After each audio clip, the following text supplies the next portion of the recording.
تقدیر کیا ہے؟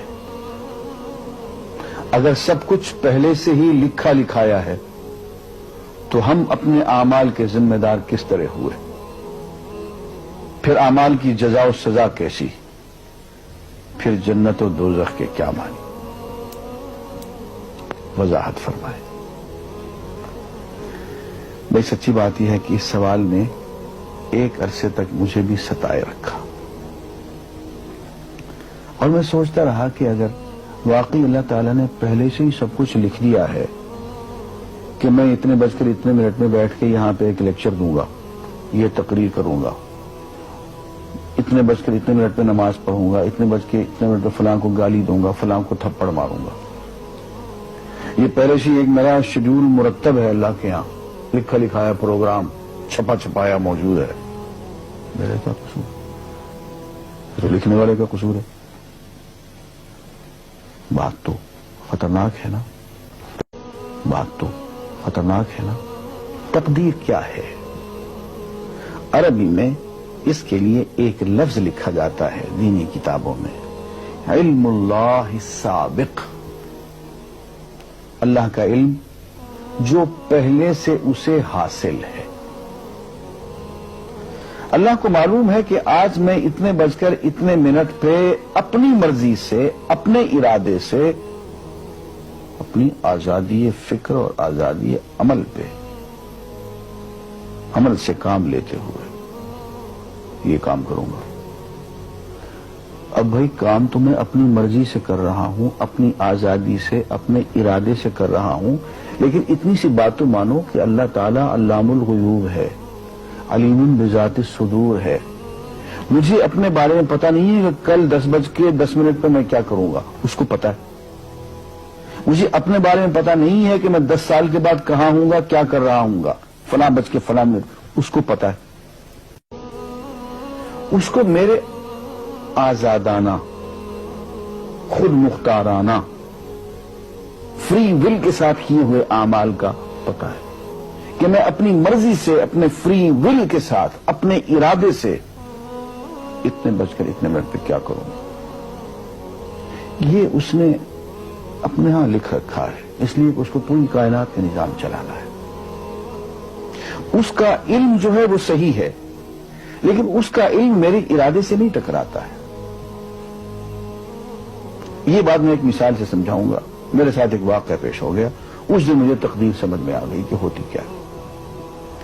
1971 کی بات ہے کہ یہاں اکاؤنٹنٹ جنرل آفس میں میں ڈپٹی اکاؤنٹنٹ جنرل تھا۔ اس زمانے میں ایک مشہور نجومی تھا شیخ صادق، یہاں قلعہ گزر سنگھ میں رہتا تھا۔ وہ پتہ نہیں بیچارہ زندہ ہے یا فوت ہو گیا۔ انہوں نے دروازہ کھولا، میرے کمرے میں آ گیا۔ کیا صاحب، ہم آپ کی خدمت کرنا چاہتے ہیں، ہم آپ کو مستقبل کے بارے میں کچھ بتانا چاہتے ہیں۔ میں نے کہا میرے پاس فضول باتوں کے لیے وقت نہیں ہے، میں علم نجوم وغیرہ کو، اس قسم کے یہ فضول باتوں کو میں نہیں مانتا ہوں، مشغول آدمی ہوں، ان چکروں میں مجھے مت ڈالو۔ انہوں نے کہا سر مجھے صرف 1 منٹ تو آپ دے دیں۔ میں نے کہا ہاں 1 منٹ دیتا ہوں۔ اس نے ایک بہت بڑا کاغذ میرے سامنے لکھا جس پہ 40 خانے بنے ہوئے تھے، 40 چیزوں کے نام لکھے ہوئے تھے، مختلف چیزوں کے نام، کتاب، قلم، اینک، کاپی، دوات، پینسل، میز، بادل، برکھا، مسجد، مندر، ایسی ایک رینڈم چیزوں کے نام، 40 چیزوں کے نام لکھے ہوئے تھے۔ وہ کہنے صاحب آپ ان میں سے کسی ایک چیز پہ انگلی رکھ دیں یا اس کا نام آپ اس کاغذ پہ لکھ دیں۔ اور مجھے یہ کہتے کہتے اس نے ایک پیس آف پیپر میری میز سے اٹھایا اور اس پہ کچھ لکھا اور اس کو یوں الٹا کے رکھ دیا۔ میں نے کہا تم نے یہ کیا کیا؟ کہنے لگے جی میں نے وہ چیز لکھ دی ہے، وہ نام جو ابھی آپ لکھیں گے۔ تو اب میں پریشان ہو گیا۔ تماشا کی بات ہے نا کہ جو چیز میں سوچ سوچ کے اپنے ارادے سے، اپنی مرضی سے ابھی لکھوں گا، اس نے پہلے جو لکھے وہاں رکھ چھوڑ دیے میرے سامنے۔ اب میں سوچ میں پڑ گیا کہ یار وہ چیز لکھوں جو اس نے نہ لکھی ہو، کبھی میں اس کا ارادہ کروں، کبھی اس کا ارادہ کروں، میں تنگ آ کے آخر میں نے کسی ایک چیز کو لکھ دیا، میری یہ ہے۔ اس نے جب وہ الٹایا تو وہ وہی چیز نکلی۔ اب پتہ نہیں یہ کیا چکر تھا اس کا، خدا ہی جانے۔ کوئی اس کا علم ہوگا، کوئی فن ہوگا، کوئی تک بازی ہوگی، تک بندی ہوگی کوئی. لیکن اس دن مجھے پتا چلا کہ یار اس کو جو کچھ میں نے لکھا ہے اپنے ارادے سے لکھا ہے، اپنی مرضی سے لکھا ہے، اس سے پابند ہو کے نہیں لکھا. کبھی اس میں انگلی لگاتا تھا، کبھی اس پہ، کبھی اس پہ، آخر چن کے ایک لکھا میں نے. لیکن اس بخت کو پہلے سے پتا تھا کہ میں کیا لکھنے والا ہوں، اور اس نے پہلے سے وہاں لکھ کے رکھا ہوا تھا. میں نے کہا یار ایک محدود علم والا آدمی میرے آئندہ کے اعمال کو اپنے ہاں لکھ کے رکھ سکتا ہے. چن کے وہ عمل میں اپنی مرضی سے کر رہا ہوں، اپنے ارادے سے کر رہا ہوں، کوئی مجبوری نہیں ہے اس میں.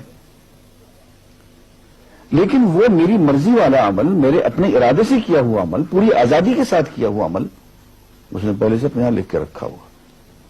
یار اگر یہ انسان کر سکتا ہے تو رحمان کیوں نہیں کر سکتا؟ اس نے میرے سارے اعمال جو میں آئندہ چل کے کرنے والا ہوں، وہ سارے کے سارے اعمال اس نے اپنے یہاں لکھ کے رکھے ہیں.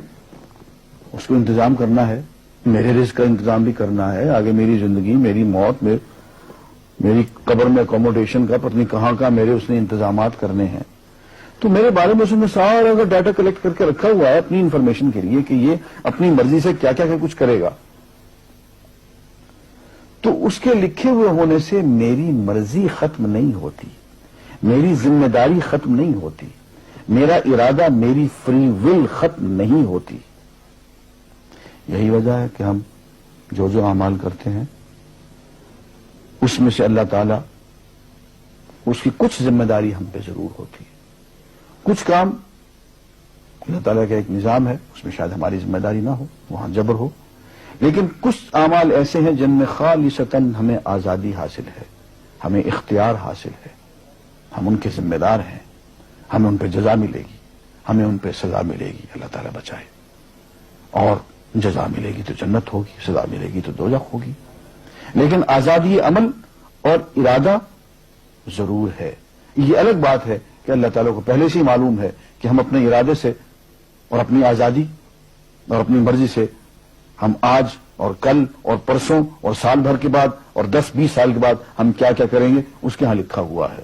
وَعِندَهُ عِلْمُ الْكِتَابِ، اس کے ہاں سب کچھ لکھا ہوا ہے.